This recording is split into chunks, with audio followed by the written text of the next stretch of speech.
The last part is graphical convolution. And for those of you who just came, the seconds will find this easier than the firsts because the firsts probably forgot some of it. But this is how graphical convolution works.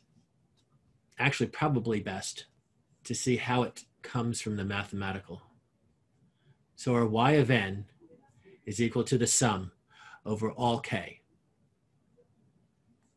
of x of k times h of n minus k.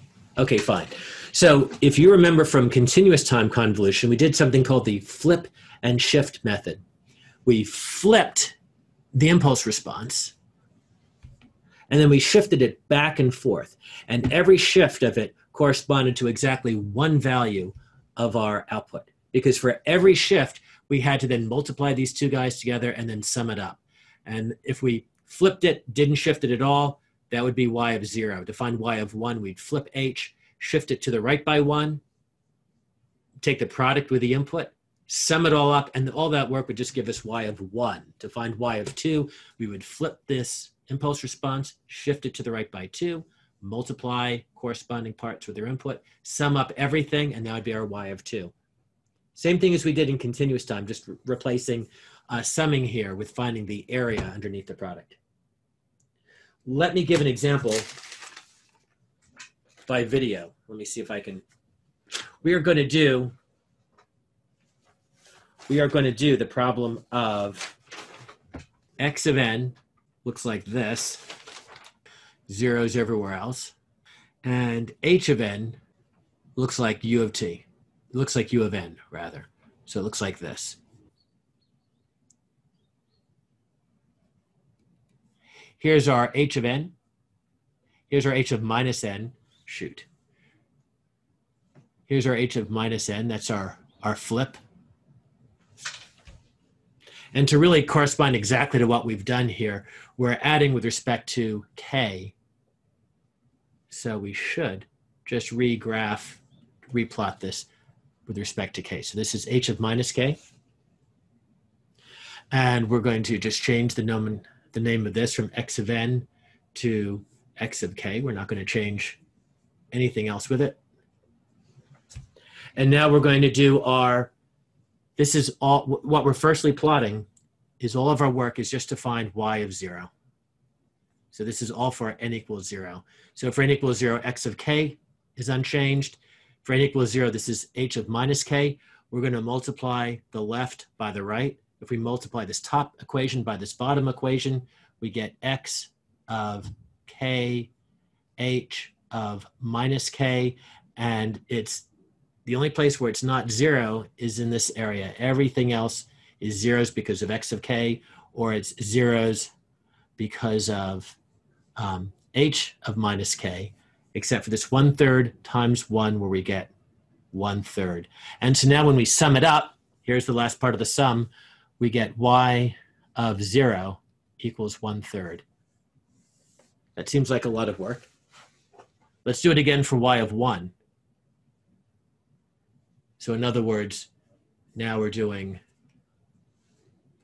it for n equals 1.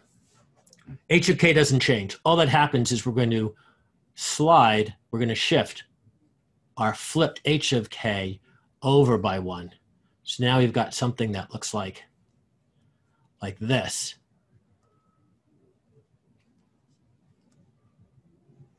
And this is still going to be k. And now we're going to do a piecewise by piecewise multiplication of our input with our h of 1 minus k. Again, that's just what this equation is. If you substitute in n equals 1, because we want to find our y of 1. And that gives us, now we've got this, which overlaps, but we also have this guy that overlaps. So we've got two things of 1 times 1/3, which is 1/3, and everything else is zeros.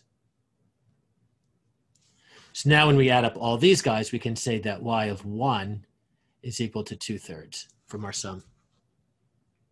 And you can continue to do this more and more to the right and the left. And I think it's clear that if we try to find it for n equals negative numbers, when we shift this further to the left by any amount, we'll have no overlap.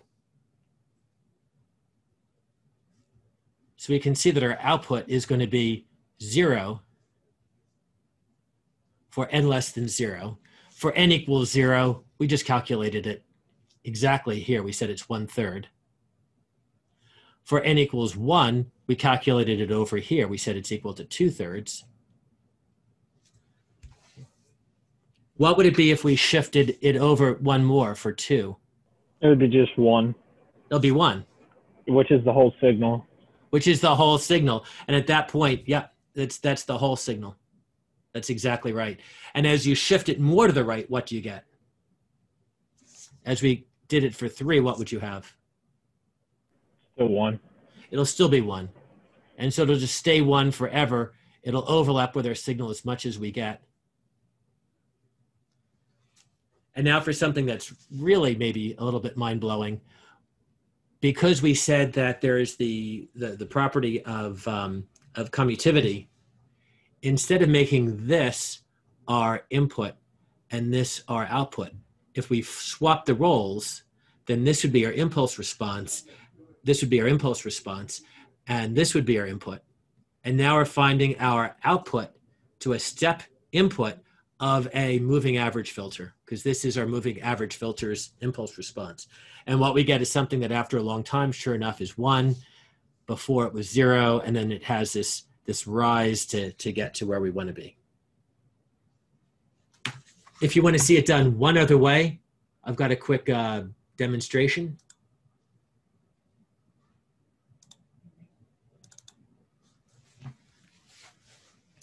Here's a very different H of n. It's still a time limited. This is a time limited input. It's only one between n 0 and 4. It's this kind of odd H of n, also time limited, just 2 samples. You could represent this as an impulse at n plus 2 times an impulse at n minus 1. And let's convolve the two. So our first step is we replace our x of n and h of n with x of k, h of k.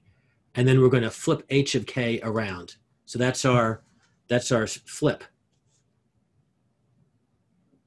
And then we're going to start shifting our h of k left and right. Let's just begin up here with shifting it to the left by 2. So we're going to calculate y of n minus 2. So we're going to calculate this particular value. Although all my y values are shown in blue for the entire thing, we're just going to calculate -2. So for -2, we took our impulse, flipped it. We took our impulse response, flipped it, shifted it to the left by -2 and got this. We now do a piecewise by piecewise multiplication of this top by this middle, and we get this. And then to find out what y of -2 is, we're going to sum all these guys together, and we get 0.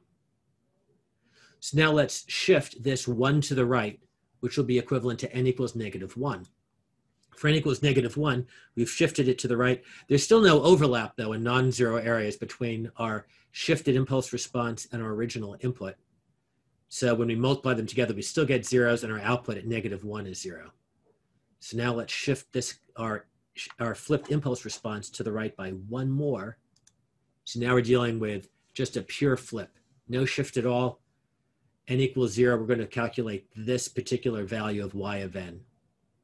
So we do our element by element multiplication, and now we see that these two things do line up, and that has a height of 1.